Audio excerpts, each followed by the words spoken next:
Well, hey there, and welcome to a brand new episode of Show Me the Crypto. This week we chat with Joan Westenberg, who's a tech writer, the founder of Studio Self.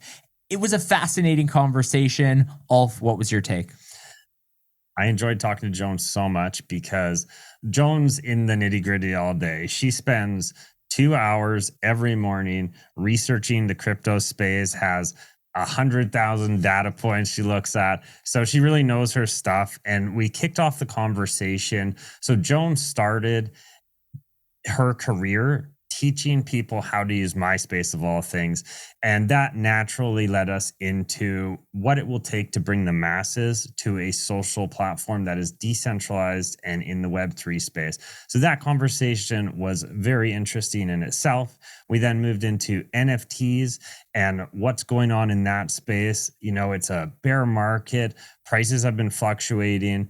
And that transition into one of Joan's keynotes that happened at NFT Australia, where she discussed the fact that maybe the term "we're all gonna make it" and "we're still early" are maybe wrong, and that it's maybe overly positive, and sometimes those terms are used to be too optimistic and they aren't a realistic point of view. So we covered a lot in this episode, and it was all from an interesting perspective that seemed real, and I really enjoyed that. Yeah, Ulf hit the nail on the head. This interview spanned a lot of different topics, but at the end of the day, it was refreshing. It was a refreshing take to have somebody who called it like it is. Listen, it's not always rosy. We're not all going to make it. We're not still early, but here's what we need to do in order to get there, to get to this point that we all want to reach, to get that mainstream adoption. We think you're going to love this interview, this conversation with Joan Westenberg. Show me the crypto. Show me the crypto. Show me the crypto. In a world on the brink of disruption, two men will bring you clarity by interviewing some of the most intelligent and influential names in the blockchain world. Welcome to Show Me the Crypto with your hosts, Wade Patterson and Ulf Lonergan. Well, hi there, and welcome to Show Me the Crypto. My name is Wade Patterson. And I'm Ulf Lonergan. We're a couple of friends from Canada who love learning about cryptocurrencies and blockchain technology, and we're happy you're along for the ride. Whether you're a crypto virgin or you know your way around the block, we hope our interviews with some of the most intelligent and influential people in the blockchain space help deliver you with value. And on this episode, we're joined by tech writer and founder Joan Westenberg. Joan's creative life and career began at the age of 15 as a self-described punk rock emo kid who found an opportunity helping brands understand how to leverage Myspace. Joan is founder of Studio Self, which is a Sydney-based marketing agency, product lab, and community that excels in effective communication through PR, content, brand strategy, marketing, and production across emerging technology. Joan, welcome to Show Me the Crypto. Thank you very much. It is good to be chatting to you guys. I always feel like Aussies and Canadians get along well. There's the kind of vibe that we have, right? I agree. Why do you think that is? There's so many Aussies in our city, by the way. Like, I don't know if it's everywhere in Canada, but they all come here. We got a ski hill where Wade and I live, and it's like Aussie Nation up there. Yeah. Why do you think it is? You guys are like, I think it's like we are hot Canada and you guys are cold Australia. That's my take. Basically, and we get along well. Yeah. I love it. Yeah, I agree. That's been my experience as well. Listen, Joe, there's a lot of things we want to dive into, but let's start with Threads. Let's start with Threads because Threads is sort of, we had an interaction on Threads and that's how this interview came about. But what I find interesting is clearly you're active on Threads, but if you go to your link tree, Threads is in the number 2 spot just behind the index. So given that we're only about 2 weeks into Threads life, what are your initial impressions about Threads? Look, so I'm a big fan of Mastodon and Blue Sky and all those kinds of decentralized social media networks. I love them.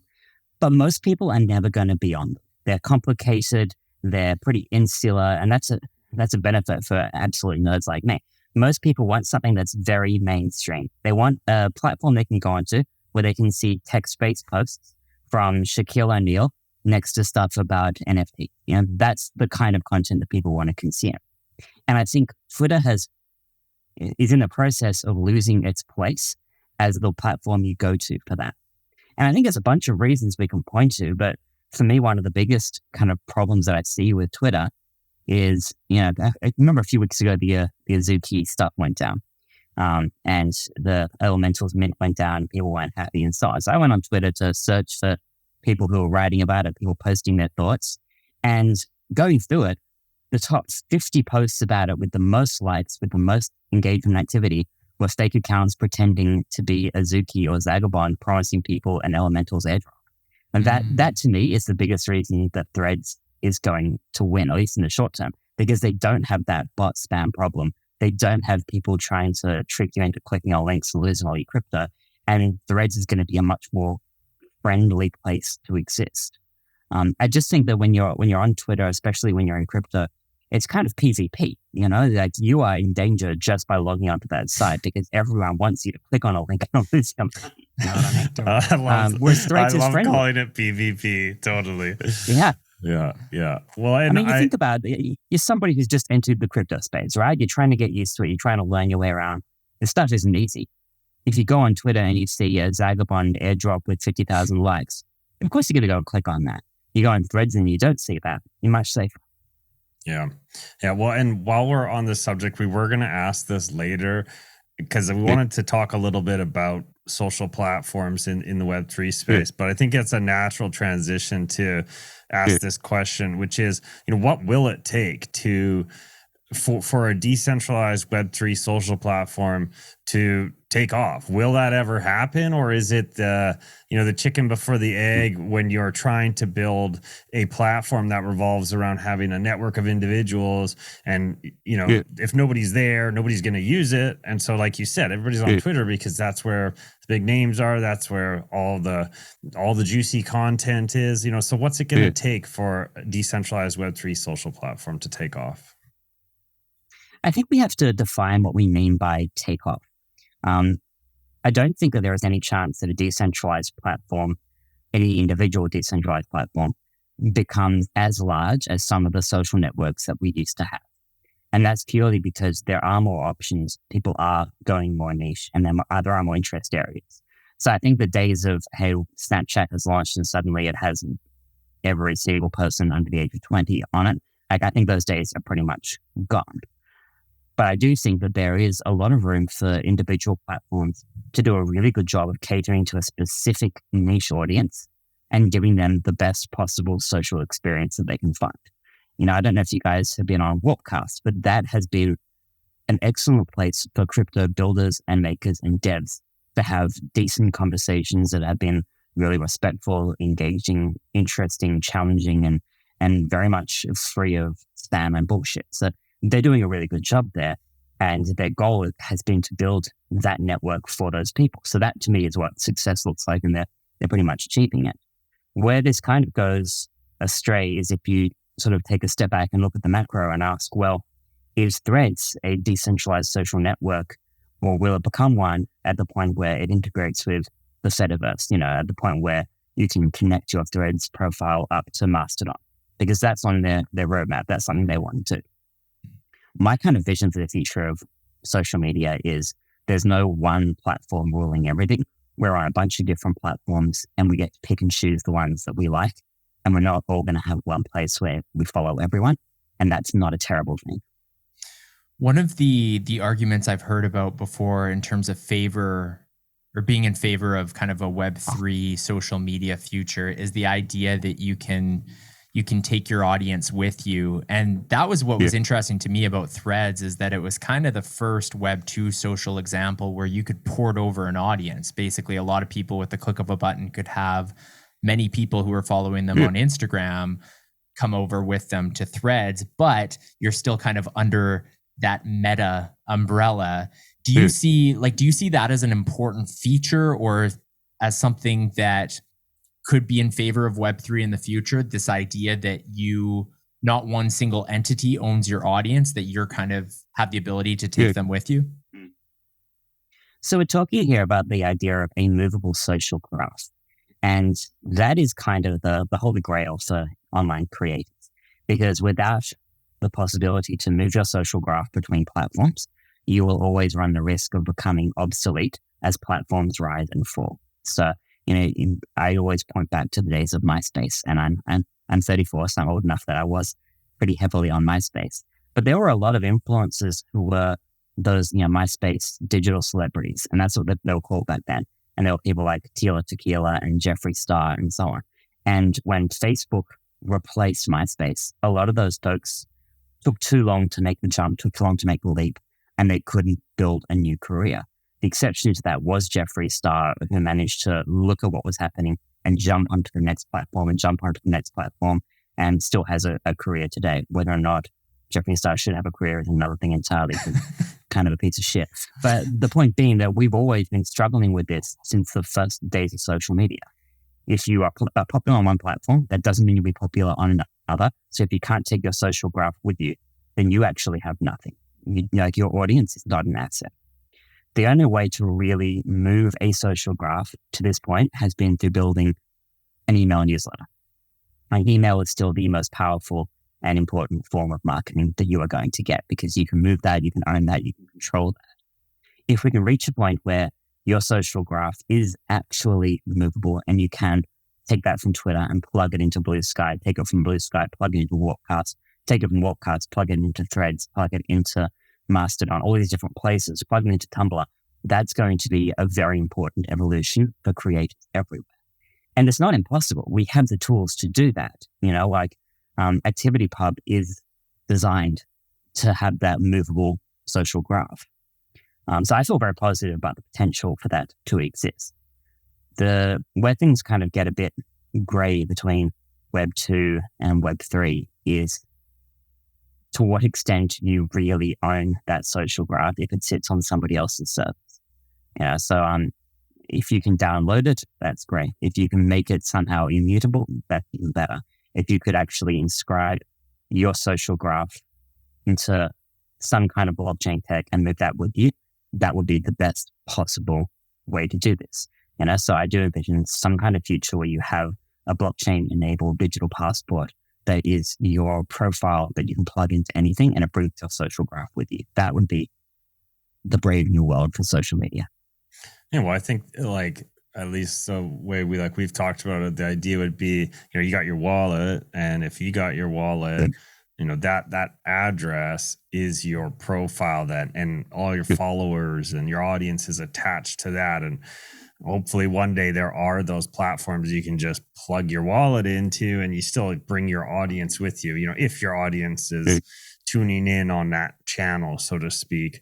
But I think it's still the problem we talked about is still there, in that even if you start building up that audience base with some, decentralized ID of some kind,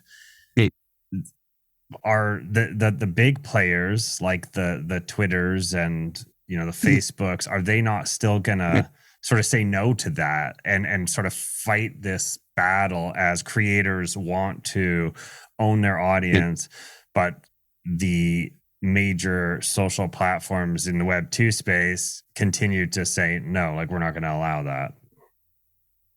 I think this comes down to business models. I wrote an essay yesterday. Well, I've been writing it for a few weeks now. It's called How to Build an Internet That Doesn't Suck. It's a long read. It's 7,000 words. So I appreciate if people don't have time to go through it. But it kind of takes a position that the biggest reason the internet today sucks is that so much of the internet is ad supported. And so the biggest reason that social media platforms won't actually get behind a movable social graph and won't get behind giving their users a full level of power and control over their audience is that these platforms are still ad supported. And so you're never really going to be able to get to a fully user-centric platform as long as the most important customers for that platform are advertisers. So there's a fundamentally broken business model here that has not been solved by any platform out there. I think a lot of people would actually have been perfectly happy to pay a subscription to use the old Twitter. They didn't need a verified badge. They didn't need any special features. There was always a movement of, let me pay $5 a month for Twitter because I want Twitter without ads. I think that's a business model that can potentially work, but I don't think it's a business model that works at the level that a lot of these companies need. So we've kind of established social media as being a multi-billion-dollar industry. That's what it is. And we've done that because all these platforms have raised significant amounts of money. They've raised millions and millions in VC funding. And so they need to be able to generate revenues that match or justify that VC funding. Whereas I think there's a chance that in actual fact, social media should never have been that kind of business. It should always have been smaller companies creating a smaller service and making profit doing so and bootstrapping the whole thing. But I think we were at a crossroads, 15 years ago, and we went one way down the ad-supported revenue kind of way, and we should have gone the other. How do we change that now? I don't know. I hope that we can. Going back in history a little bit here, you had just talked a little bit about MySpace. Wade did mention in the bio that you, once upon a time, were helping brands understand how to get the most out of MySpace, how to use it. Can you take us back to that point in your life and talk about that part of your career and how that, later on then led into crypto and discovering the crypto space? Yeah, so my story starts with the very important thing to understand, which is that getting up at 4 a.m. to flip burgers at McDonald's really sucks. It's not fun. Nobody wants to do it. And when you're a teenager and all you actually want to do is hit the skate park or jump in a van and go and play some punk rock shows with your friends, getting stuck flipping burgers is hell.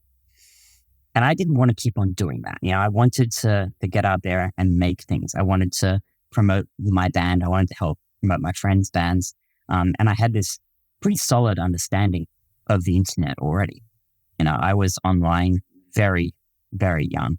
My family was one of the first people to be online in our town in Western Australia. So I had that very early connection. And I had taught myself how to code. I had taught myself how to do stuff online. And I knew how to use these platforms to try to get attention. And so I thought to myself, well, you know what? If I can actually make a little bit of money doing that, I don't have to make a lot of money in order to replace my McDonald's income. But if I can do that, then I can get on the road and tour. That was the whole thought process there. And so I did the very basic beginning of DMing, or we're going to call this mass spamming a whole bunch of people on MySpace, and just saying, hey, you are a brand on MySpace. This is the stuff that you're doing right, and this is the stuff that you're doing wrong, and this is how much money I'm going to charge you to do it better. And I got a few clients, I managed to double the income that I was making by flipping burgers. I managed to double that pretty quickly just by reaching out to people and getting them to sign on to let me manage their MySpace.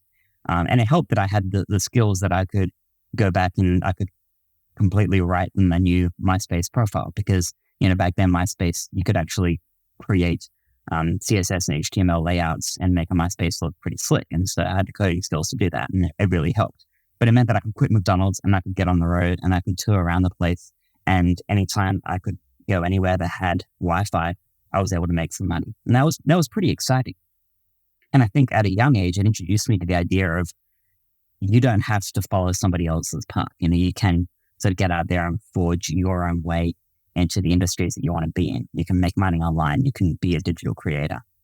And you can do that by offering somebody a product that they want. And so that was kind of my gateway drug into eventually being into crypto. It was that combination of tech and music. That's how it all started. I wasn't all in on crypto for a while. I was playing around with a few things when it first sort of emerged. I was vaguely aware of Bitcoin. It was only around 2018, 2017 that I got really into the space. Awesome. And Wade also mentioned the index. So what is the index? When did it start? And why did you create it? So the index is an independent publication focused on tech and Web3. What I really pitch this as It's the news that you need every single day to understand what's happening in Web3 in order to make it as a builder and entrepreneur. So X company is raising money. You need to know about that because you need to know who in the space is still investing.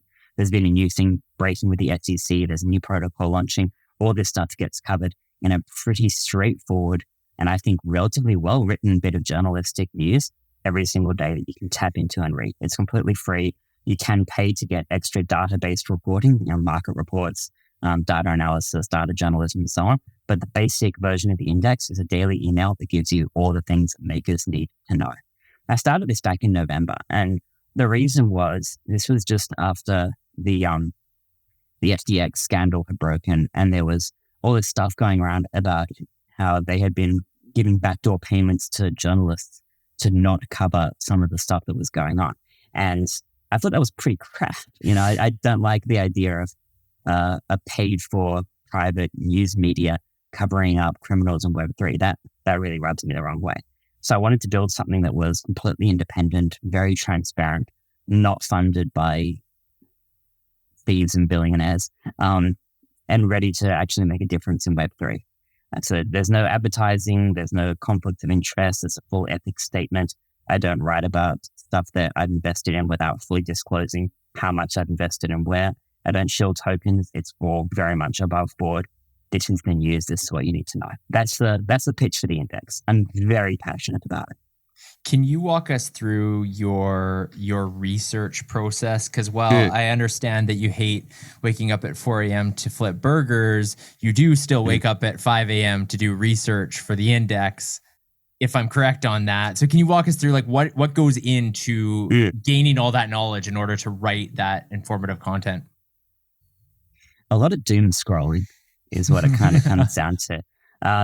No, so I have, and I'm not joking here, I have 30 different Telegram groups and channels that I check every single morning, plus 16 Discord servers that I go through and read everything from.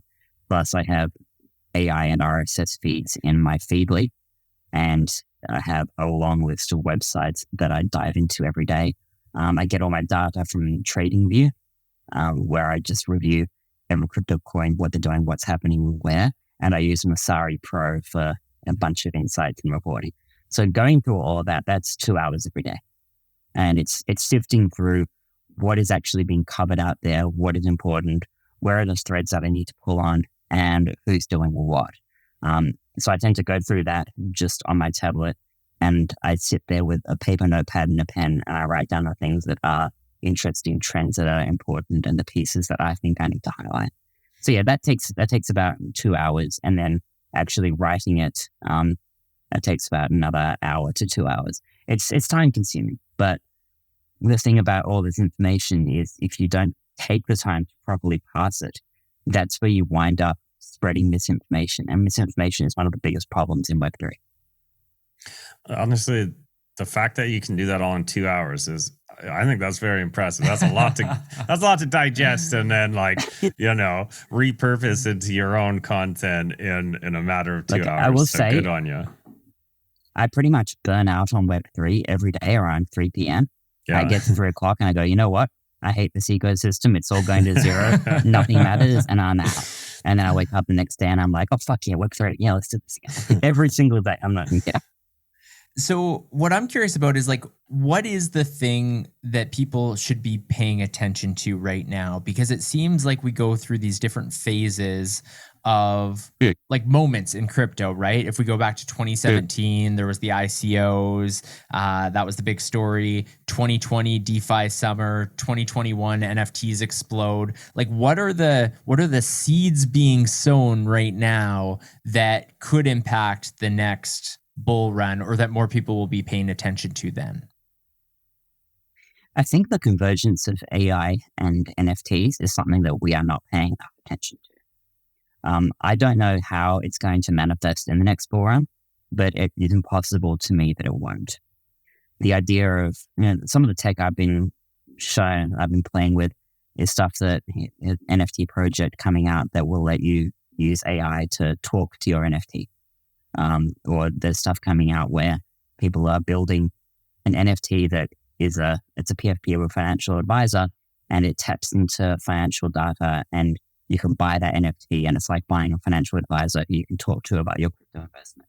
So there is some really interesting stuff happening in that kind of space.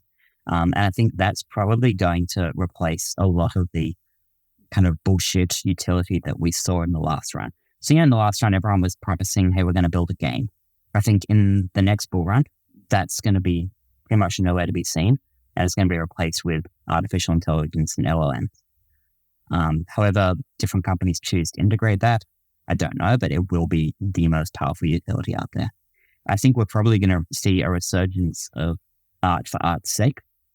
I think people will start to really look at how Jack Butcher has done the Checks and Pepins projects and see if they can learn something from that, because there is something there. There's something very interesting going on with the way he's approaching art and the way he's approaching culture.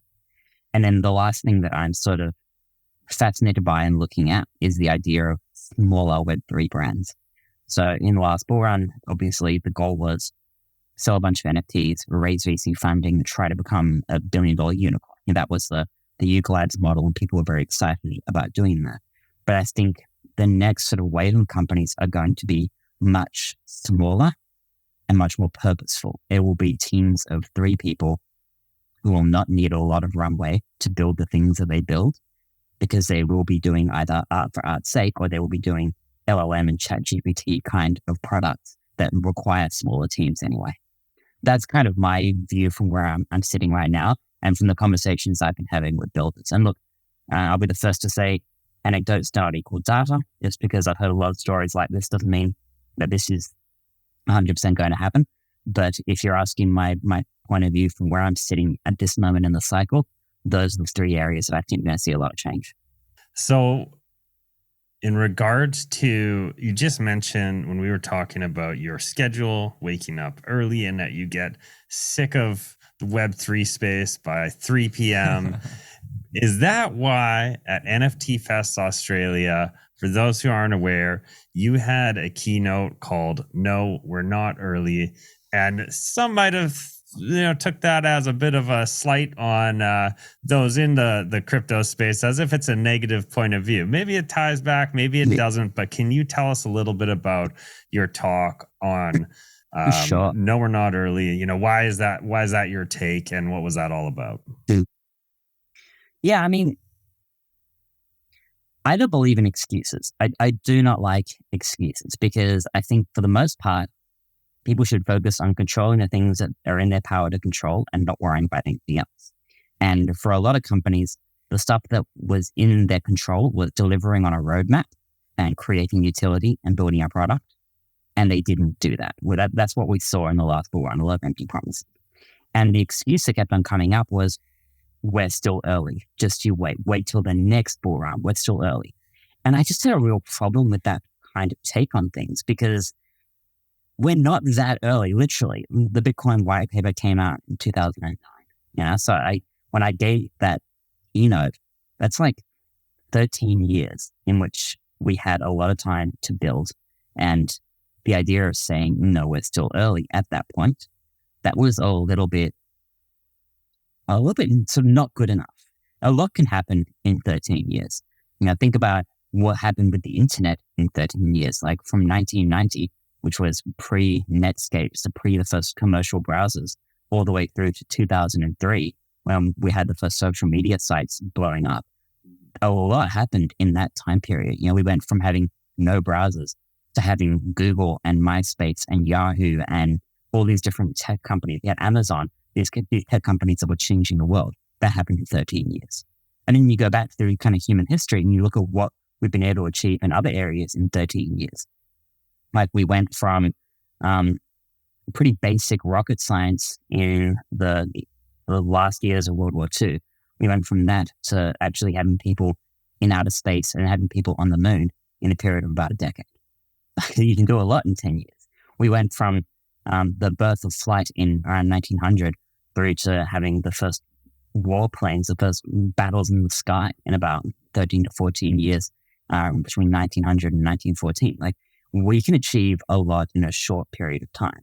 And so pointing to where we are today with the amount of technological power that we have, with the internet, with access to a huge amount of resources, with the ability to work with and collaborate with anyone, anywhere in the world, it just seemed pretty poor to me to point to 13 years of progress and say, we're still early, because I just don't feel like we are. And that's not an indictment of the space, because if I didn't believe in Web3, I wouldn't be here. I'd take my 3 o'clock slump and I'd just quit and take my bat and ball on my MetaMask and just go home. But I really do deeply believe in this space. I just think that the space doesn't grow if we keep on using that excuse instead of just doing the things that need to happen, which is executing and building product. Simple as that. The presentation was kind of broken into 3 parts. So the first part was that overall definition of what, we're not that early. The second part had to do with music NFTs. And then in the end, you kind of brought everything together on where do we go from here. But the music NFTs was the one that's interesting. And I definitely get from like the digital music perspective, like that's been around for a while. But last summer, I think it was, Ulf and I had a couple interviews, probably 3 in a row, that were specifically, we were trying to wrap our heads around like music NFTs, what it's going to take to hit the mainstream potentially, or will it hit the mainstream? And we had a couple artists on who are really trying to make a go of it, and they're finding some success. But maybe just first off, can you put into context, what the thesis was there, how we're not early on something like music NFTs where it feels like we're very early there, and just maybe your take, especially with your music background, of like where do you see the music NFT space going from here? I think a part of the problem is that it is still the music NFT space. It's we're not talking about digital music. We're talking specifically about tokenized music, and that has a very limited audience. We don't have a lot of people out there at the moment who are interested in or care about music itself. They're trying to trade and flip tokens. And so you're not seeing that kind of collector interest, because people just don't view music NFTs in the same way that they view art or PFPs, things of that nature. The biggest problem with a lot of the folks that I kind of work with, the people I've spoken to who are trying to release music NFTs, I think there's 2 problems really here. The first is that a lot of the folks who are trying to release music NFTs would not have a high level of success if they were launching a vinyl record, let alone a music NFT. They haven't done that kind of groundwork to build an audience of people who want to buy their work just yet. And they're kind of coming into the music NFT space hoping to find that audience. But that audience doesn't really exist. There are people who care about music NFTs, but they're not dedicated to collecting them. And so I think you have these artists who don't yet have an audience, who are hoping that crypto people will be that audience, and that's just not working out. And then on the flip side of that, you have artists who have a solid audience, and they're trying to experiment with NFTs, but their biggest fear is driving their non-crypto audience away. And so they're a bit scared of actually standing up and saying, hey, we're doing an NFT project, because there's so much misinformation about crypto out there that their non-crypto fan base will become incensed and start screaming at them and yelling at them, and they don't want that. And so you have these 2 groups of artists, people with an audience who are trying to appeal to an NFT crowd who just aren't there, and people who have an audience who are trying to appeal to an NFT crowd who just aren't there because they're scared of appealing to their own audience. And what this really comes down to is incredibly talented musicians making music and making tokenized music with nobody to buy it. And that's kind of a sad state of affairs. We talk a lot about the collector community in NFT and Web3 and so on. And I would kind of challenge the very idea that we have a collector community, because I think what we mostly have is a flipping community. Right? That's the vast majority of people who buy NFTs are not buying them because they love them. They're not buying them because they love the art. Let's just pull the band-aid off. They're buying them because they want to make a flip on Blur. That's the whole deal here. And if there's no opportunity for that in music, nobody's going to buy music NFTs. Now, you're talking about, let's say, the majority in the space, because that, I would agree with you. That is probably the majority. People are in it to make a buck.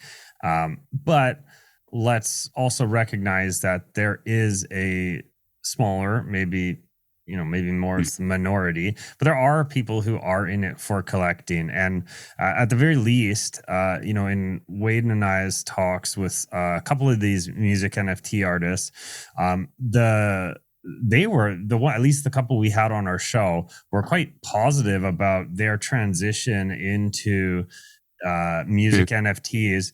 And to your point about the different types of artists adopting music NFTs for their, and getting into this space, they were, I would say the people we interviewed had a small audience in the traditional, music space, came into the NFT space and arguably found more exposure.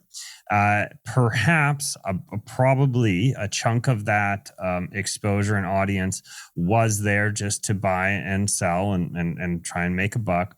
But we heard direct from them that they felt like it was, they had this stronger connection with the fans that they did have in the space, because their fans felt like they were, in a sense, joining a fan club and had become, more connected with that artist. They had a level of access that they wouldn't have with a regular artist when you just go buy their album or you buy their song or you just listen to it on Spotify. So I just wanted to throw that out there as a level of recognition that you probably are right in like the majority perspective, but that there is a level of success. And I think Wade and I actually we've had a couple bets going this year, and one of the bold predictions Wade had made was that music NFTs, which is going to be wrong, by the way, was that music NFTs would take off this year. And I said no, I don't think so. I think it's maybe just early, but I think there's some optimism for where it might go in the future, and perhaps we're just not there yet, and the technology and the adoption still needs to get further along. So what's your take, after hearing some of, what we've heard speaking to our guests? So I know like my past answer to the last question was pretty negative in tone. And that's just based on where things are. But that doesn't mean that I'm not hopeful about the future of this. I do really see a future where a band or an artist's true fans, their 100 true fans, are going to buy some NFTs and become deep supporters of their work. I am seeing some cool acts like Avenged Sevenfold who are experimenting with that space. And I think that's very fucking cool. But in order to get to a point where that reaches critical mass, I think a few things have to change for us to get there. We don't have a lot of great infrastructure right now, for example, to listen to a music NFT. Even OpenSea, right now, to listen to music NFT, you probably have to go to OpenSea and have a listen there, and that's just not really that viable. That's not a great experience. So a lot of the people who are going to be coming into this space loving music are going to understand, yeah, it's going to be great to buy a song, but then they're going to ask, okay, what do I do with it now if I can't go and listen to it? And so I think that missing piece needs to be solved by someone somewhere. And then the other part of this, I think, is that we might have got NFTs a little bit wrong as a whole, which is this take that maybe NFTs should never really sell for that much money. Maybe it makes more sense when we talk about NFTs to talk about them in the context of vinyl records or collectibles on StockX. Now, you go onto a platform like StockX, there is a lot to look at and buy and so on, but most of the stuff that you're going to see trades for like $200 to $800. We're talking sneakers, we're talking vinyl statues, we're talking limited edition mouse pads and t-shirts and so on. It kind of hits around that price point. And that's where people are trading these goods, and people are pretty happy with that price point. But with NFTs, because it became such like a mainstream thing, it was in the mainstream press, the mainstream media talking about this JPEG sold for $1 million, that kind of thing. I think we got this overblown idea of what an NFT should be or could be or will be or is worth, which really kind of doesn't make sense to a lot of people, and particularly doesn't make sense in the concept of music, because most music NFTs are going to be relatively fungible. You have a song, you buy a song, unless you're buying a one-of-one song, you kind of want to buy the same song that your friends are buying because that's a song that you all love and you want to share in that experience. And it doesn't make sense for that to be trading at hundreds of thousands of dollars, thousands of each, that kind of thing. But we have this expectation that it should, because that's what happened with these other NFTs. And so I think kind of stepping back from those points, where we need to go from here is, number one, we need infrastructure for music NFTs that makes it work for people. And number two, we need to redefine the value proposition for music NFTs, where we stop expecting them to have the same kind of value proposition as like Bored Apes. It's a really interesting and refreshing take. And I think you're bang on, Joan, for sure. One of the things we were chatting about before we hit the record button was, Ulf and I were joking about the reason we launched this podcast was so we could actually talk to people about crypto, because in our real lives, there's not a lot of people that we can. You kind of made the same comment. But what I'm interested about is that you're also writing articles for like Inc., for example, talking about why influencers need the metaverse, and talking about, kind of the bull case for, maybe not the bull case for NFTs, but why NFTs will matter. So what do you say in those conversations that you're having with your friends who maybe aren't familiar with the crypto space, who, you even say the word metaverse and people get their guard up or they roll their eyes or that kind of thing? Like, you're clearly able to articulate it in a powerful way to the masses. So what are you saying in those one-on-one conversations? I'm keeping my mouth shut, to be honest with you. Why? You're one of the people who can explain it well. You need to. Yeah, but I did a really good job of explaining it well during the last bull run. People were listening, and then everything crashed and it was in the news. And now all my friends who know that I'm in the space, I catch up with them for coffee and they have this smile and they go, "But how's your crypto going?" And I don't want to have that conversation because it's still pretty raw, Like, we all lost money in Luna, we all lost money at FTA. I just, you know what? I'd rather have the results speak for me. So, like, my job here isn't to go out and convert the masses. My job is to work with the people building crypto to build a better space and a better ecosystem, so that the next time people start to ask questions about, hey, what's going on with that crypto thing you're working on, I can point to better infrastructure, better products, better builders, and more trustworthy people. That's kind of the goal here. And if that means just keeping my head down, doing some writing, talking to cool people, interviewing projects that aren't full of shit, and really trying to push a better narrative, I'm okay with that. Because I think this is the time to be building, not proselytizing. We have to do a much better job of being an ecosystem if we want new people to join this ecosystem. But what about playing the long game? Planting those seeds now, your friends will get snarky. They'll say they're right, but you just wait it out a little longer. And then eventually when you're right, that's when you become the snarky person. I think it is that consistency, but it's consistency in output rather than consistency in evangelism.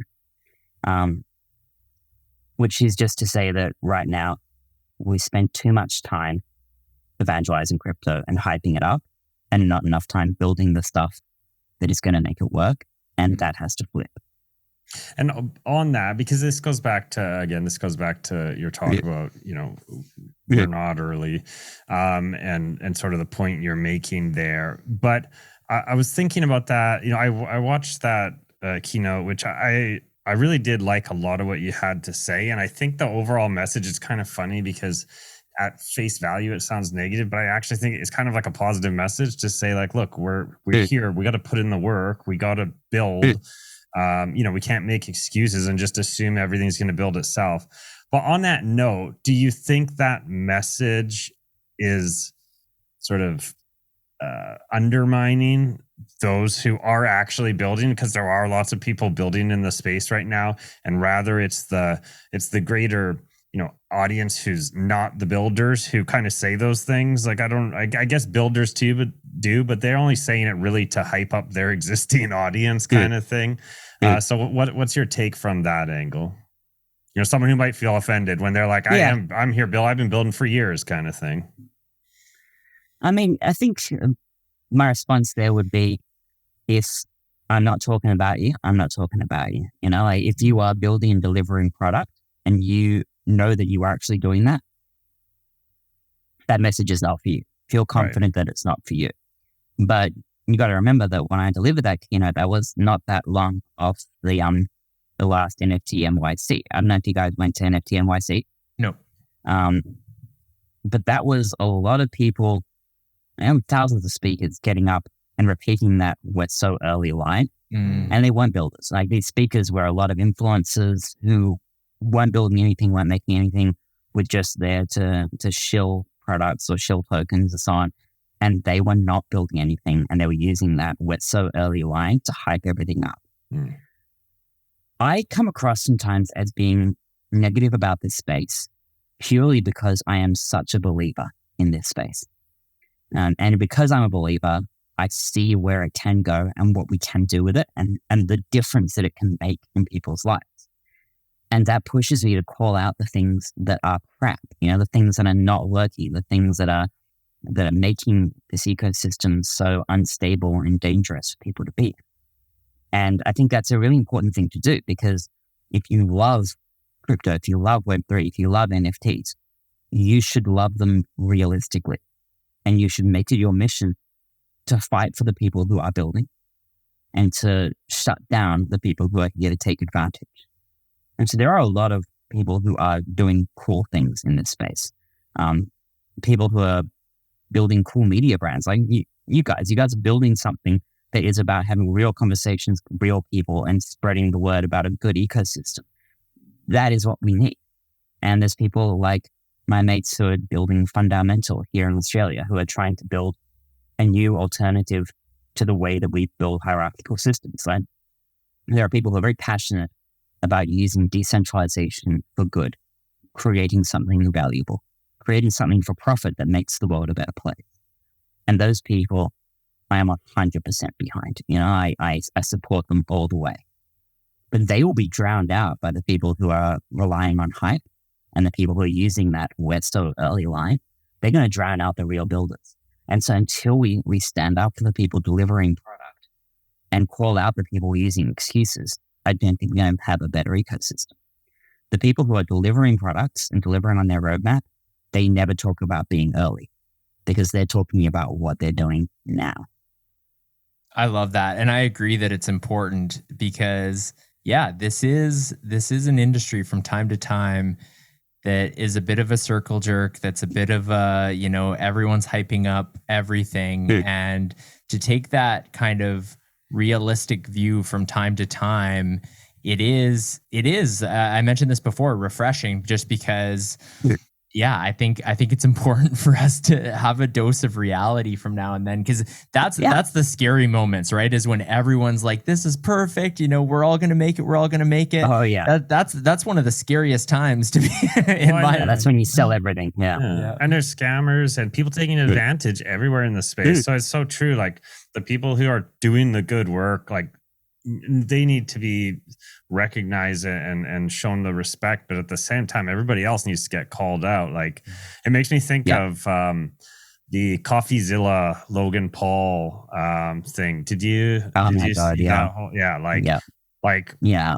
That those are the kind of call outs, those people who come in with big money who then just scam massive audiences and that's that's one of a million, right? Like it's happening everywhere, but it's good to see when those people get called out for the shady work, the shady things they've done in our space to make it, to sully it and make it scare people off. It's a bad name, man. Yeah, exactly. Yeah, it's not good, is it? We don't want them out there spreading the word about crypto because they're spreading the wrong word. It's not good. So Joan, there's the last few questions, and we're gonna make heavy pivots because these are kind of 4 different directions. Cool. We're gonna take these categories. But the first one I want to jump into. Love it. So the first one I want to jump into is the fact that in late 2019, you wrote an article for The Correspondent about your journey into sobriety. And then earlier this year, you tweeted, I believe it was in January, that sobriety saved your life. So what prompted you to stop drinking? I was pretty sure that if I didn't quit drinking, it was going to kill me. I was on a really dark path there. You know, I started drinking pretty young. In Australia, the drinking age is 18, but I was drinking long before that. And I was in all these spaces where that was pretty normal. You know, I was touring around and playing in bands, and there's a lot of drinking that happens in that kind of music space. And then I got into tech, where there's a lot of alcohol, there's a lot of cocaine, there's a lot of drugs, there's a lot of things like that going on. I worked in some agencies. Agencies are even worse. And it just built up and built up. And at the point where I got sober, I was starting my day by drinking straight gin in the shower before work. And then I'd get to work, work for a few hours, I'd nip out for a quick drink, and I'd go back to work, go and get pre-sloshed at lunch, go back to work, finish work, go partying until like 3 a.m, squeeze in some sleep, wake up the next day, do it again with gin in the shower. That's not sustainable. And I was getting pretty rough there. It's a pretty known fact that alcohol can be a depressant. It can be a downer. And so if you're struggling with stuff, if you're having sort of a bad space, and in my case, I'd just been through a pretty rough breakup, and so the drinking was making that a whole lot worse. And this one night, I came pretty close to suicide. It was something that I wasn't even thinking about during the daytime. I wasn't thinking about it if I was sober. But when I started drinking, those dark thoughts were making themselves known. And I came pretty close to it. And so I woke up the next day and I just thought, you know what? This is a problem that I can't hide from anymore. I made the decision to sober up, to stop drinking, to get clean, get dry. I found out after that a bunch of my friends had a group chat going where they were talking about my drinking and how worried they were about me. And this was people from different friend groups who had connected about it. Like, it was obvious to everyone but me. And so, I've been taking it one day at a time ever since. And I'm past 4 years now, but it's waking up every single day and going, you know what? I'm not going to drink today. And it is a daily choice. Yeah. It's not like, hey, I've beaten alcoholics and now I'm not an alcoholic anymore. Like, for me, it's more like, I am an alcoholic. I'm just not drinking at the moment. And hopefully I never will again. But yeah, it's a rough path to be on. But if you're ever struggling with your drinking, I think it's worth. If you're asking yourself the question, "Am I an alcoholic?" It's probably worth giving it up for a bit, because there's nothing inherently wrong with drinking. There's nothing wrong with having a few drinks. That's great. But for some of us, we just cannot do that because it leads to other things and other things and other things. Before we change gears on that topic, was there something like partway through? Because I would imagine that it was hard, like it was not an easy thing. Yeah. I'm sure that there was temptations, but for someone who's maybe listening to this, who's thinking about, okay, I got to take that step in my life. Do you have a piece of advice that like something that got you past those temptations in order to keep that long streak alive? Yeah, I think it's understanding what matters to you in the long run versus what matters to you in the short term. So having those bigger goals of things that you want out of your life that you know that your drinking is going to hold you back from. And for me, it was, building a new relationship, starting a family, growing my business, getting out of debt. All those things I knew would never happen if I was still hiding behind the alcohol, if I was still using that as a crutch. So I think, it's not so much about, hey, I'm going to set the goal of being sober for 4 years. It's, I'm going to set some goals that are going to be dependent on me being sober. Congratulations on your sobriety to Thank date. you. As Wade mentioned, we are going to... Like I said, I don't judge people who are drinking. Like, I've got no problem with it, but if you feel like you've got a problem, you got to step up. Hmm. Now, as Wade mentioned, we are going to pivot around it a bit, so apologies for the harsh shift sharp between transitions. Questions here. Bit of a whiplash. Yeah.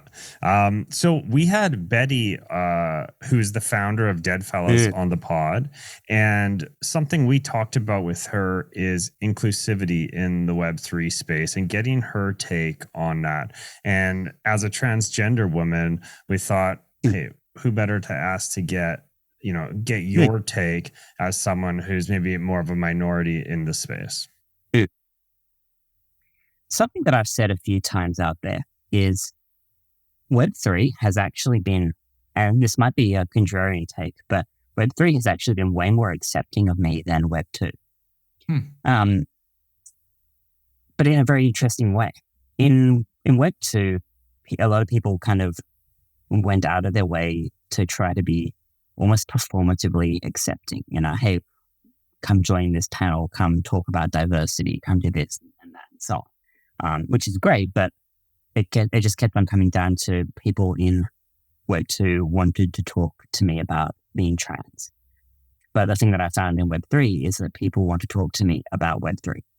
People want to talk to me about the index. They want to talk to me about my perspective on NFTs and my take on things.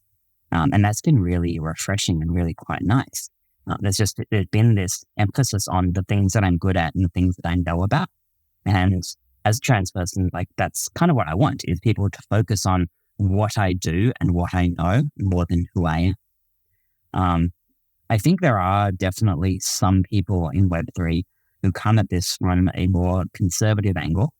And because of kind of the way that discourse has gone over the past 20 years, there's some convergence between conservatism and being anti-trans. But I think as a whole, most of the people that I speak to in Web3 are pretty cool. They're pretty accepting people. They just want to build. They just want to make stuff. They're really quite lovely. And I've had a lot of very cool experiences. I think that's important because, like, what are we trying to build here? We're trying to build a better internet, right? Like, that's what Web3 is all about. We're building a better internet. And to do that, we've got to build an internet that's pretty respectful of each other. And this is my bull case, I do believe that most people in Web3 are good humans who care about building that better internet and care about each other.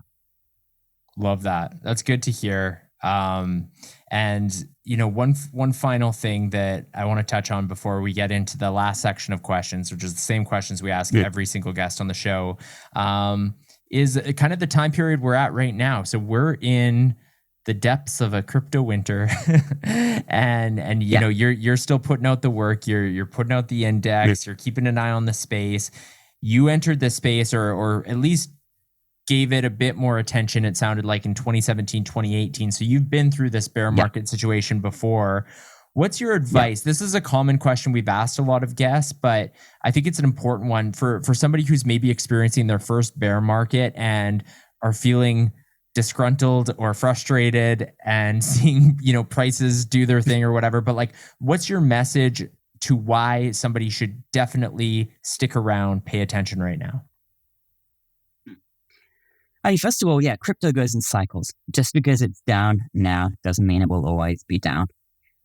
We've had these low moments before where myself and people I know have looked at each other and just gone, maybe it's time to quit.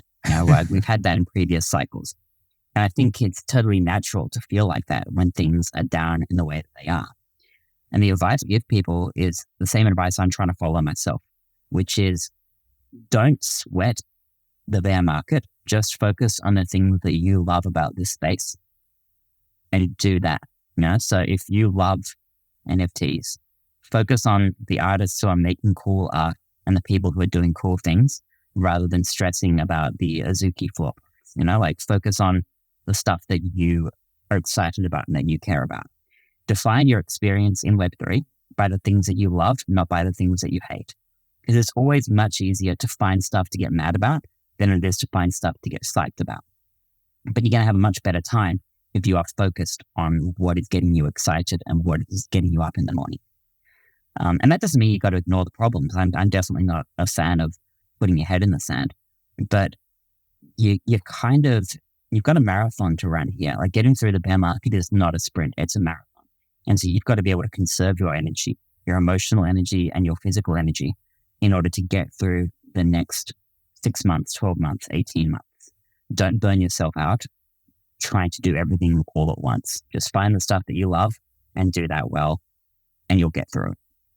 That was inspirational. I'm always thinking in my head, because we clip little parts of the interview for clips on social media. I'm like, that was just a beautiful little clip. That's going to be perfect. Talking about, the heading bear market advice to get you through. Yeah, we'll maybe match it to some really motivational music or something. It'll be beautiful. Joan, this has been an awesome conversation.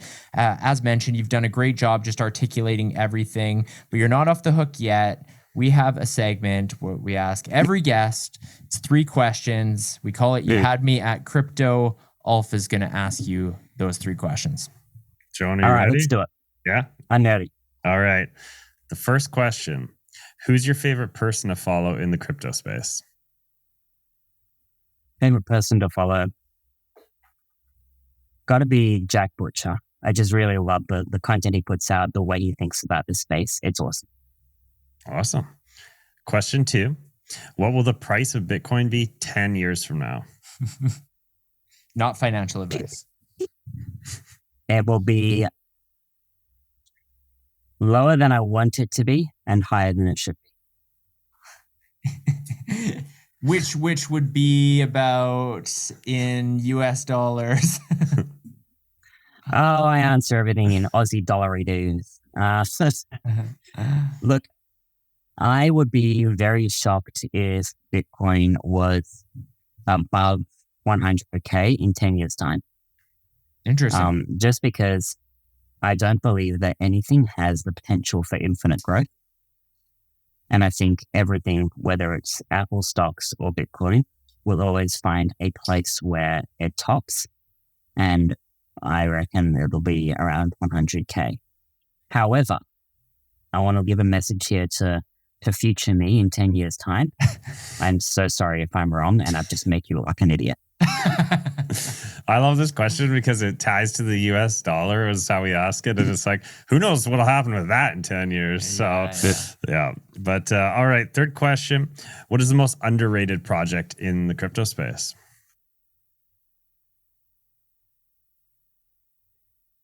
I reckon it's Wallet Connect. Wallet I Connect. mean, I haven't had that one. yeah, like it's where if we're looking at this in terms of what is the most important technology or project in crypto versus what is the most taken for granted, I reckon it's Wallet Connect, because the only way that you actually onboard the masses is by giving them crypto tools they can use on their phones. And the only way to use crypto on your phone is really through Wallet Connect. So I think that is underrated. At the same time, it's not the best technology in the world, but it's somehow still underrated. I like that. Yeah, great answers. Joan, this has been an awesome conversation. Thank you so much for joining Ulf and I on this episode of Show Me the Crypto. Thank you for having one of the hot Canadians on your show. I appreciate it. Thank you so much. Thank you for listening to Show Me the Crypto. Please make sure to subscribe as well as rate and review this podcast.